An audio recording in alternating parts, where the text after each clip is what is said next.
చాలా ఏళ్ల క్రితం రంగారెడ్డి జిల్లాలో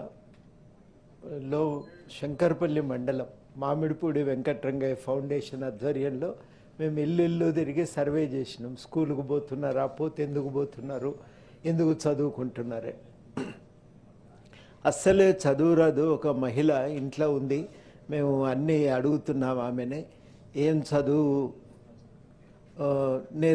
నేర్పించి ఏం చేస్తావు, అప్పులు చేసి ఫీజులు ఎందుకు కడుతున్నావు, ఏమొస్తుందని ఆరాటం అని చెప్పి ఆమెను అడిగితే, అట్లా మాట్లాడతారు ఎందుకు సార్ అని మమ్మల్ని చూసి ఒక మాట అడిగింది. నాకు చదువు రాదు, నేను బస్ స్టాండ్కి పోతా, బోర్డు మీద ఏం రాసిందో నాకు తెలియదు, పోయేటోళ్ళను వచ్చేటోళ్ళను అందరినీ అడుగుతుంటే వాళ్ళెవ్వరూ నాకు ఒక మాట సహాయం కూడా చెయ్యరు, ఈసడించుకుంటారు.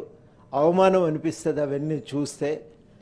నా వెంట చదువుకున్న నా మనవడే కనుక ఉంటే వాడు బోర్డు చూసి నాకు చదివి చెప్తే నాకు ఎంత ధైర్యం ఉంటుంది అని.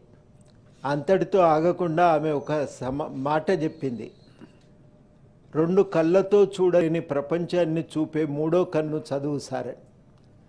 అంటే దాని ప్రాముఖ్యత అంత ఉంది.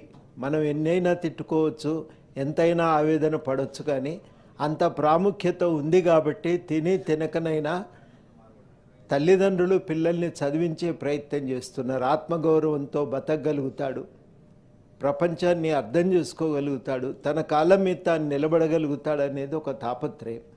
ఆ తాపత్రయంతోనే బడికి పంపాలనే ఆలోచన పెరిగింది. సమాజం మారుతున్న కొద్దీ ఆలోచన విస్తృతమవుతున్నది. ఒక 20-30 ఏళ్ల క్రితం ఏం చేస్తారులే అనుకున్న తల్లిదండ్రులే సమాజం మారుతున్న కొద్దీ చదివించాలి అనే నిర్ణయానికి వచ్చి తప్పనిసరిగా వాళ్ళు చదివించే ప్రయత్నం చేస్తున్నారు. కనుక ఒక అవసరం సమాజం గుర్తించింది.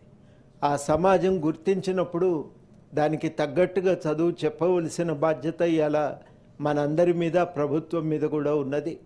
అందుకనే 21A రాజ్యాంగంలో జోడించి చదువు చెప్పే బాధ్యత, పిల్లలందరికీ చదువుకునే హక్కును కల్పించినాం 14 ఏళ్ల వయసు వరకు. ఆ హక్కును అమల్లో